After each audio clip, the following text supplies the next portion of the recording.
20-day break, I think it'll be by the time you next play Gloucester. That is quite a break at this time for you. It is, but I think it's something that you've kind of, our opinion was, is something we probably need to get used to. Now things will change next year because of the World Cup, and the World Cup has compressed the Premiership and the Heineken Cup season next year fixture-wise.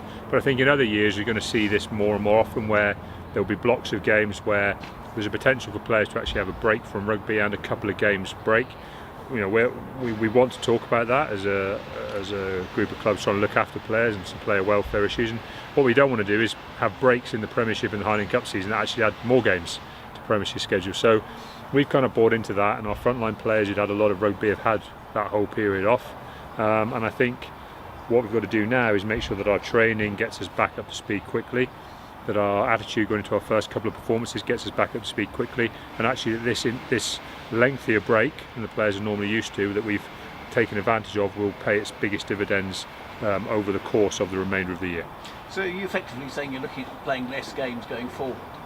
No, but there's two ways of looking at it, because actually if you fill the breaks with say Premiership Cup games, you can effectively actually add games to your frontline players, because actually what you do is they play in your Premiership and your Heineken Cup, then you end up with this 2 or 3 week break, and if it's filled with other games, then actually there's a temptation to give them one of those games so that they don't spend a lot of time not playing, when actually if it was only a 1 or 2 week break they wouldn't play in that additional fixture. So you've just got to be a little bit careful that actually the breaks that are there and are possible rest periods for the players don't actually create more games for your frontline players, because you feel you've got to keep them ticking over, so to speak. So the way we've kind of looked at it is, let's try and buy in very quickly to see if our players can get through these periods without games for long extended periods, and hopefully get the benefit over the course of the season.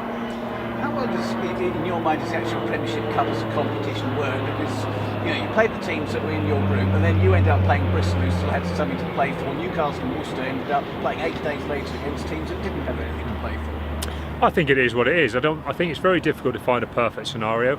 I think in hindsight, potentially with the local derby round, so to speak, where you played teams from outside your pool, would that have been better as the first fixture, where the last rounds are then possibly going to have more riding on them for teams within a pool? I don't know if there's a perfect scenario, but for me, I don't think it's anything. I think we look to complain about all types of competition formats, when the reality is all of them are there to use how you want to.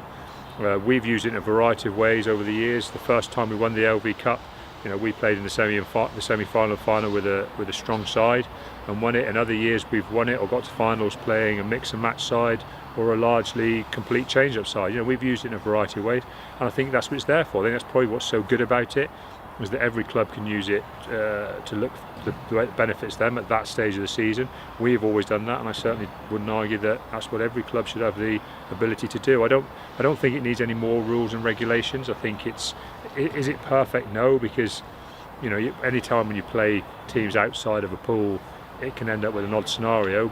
But is it an okay competition? Well, for us, it's always created good games and given players opportunities, either full-time, first team players who haven't had game time for a while, players returning from injury, or young players. So I quite like the fact that it's an open and flexible competition, and we certainly take whatever comes from it. Is there anything you need to tell the boys about Gloucester? I mean, you've had plenty of looks at them this season, haven't you? Yeah, I suppose the one thing that is interesting is, even after all these years, nobody's ever done the double header. So, and that is still could be the case after this weekend. At no stage we've both won away from home, we've both won at home, and at no stage has anybody won the 2 fixtures in a Premiership season.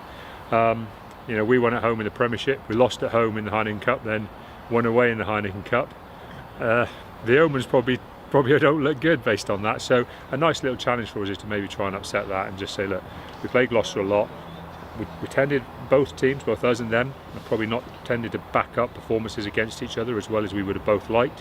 And it's a great opportunity for us to back up a win at Kingsholm last time with another win and see if we can claim that elusive, Premiership double over them, because we haven't done that yet. Are you looking injury-wise? We look okay. Obviously, England keeping quite a large number of players has caused some interest for us in selection-wise this week, but that's a positive for us in a lot of ways. So we look okay. We're not perfect, but no team is at this stage of the year.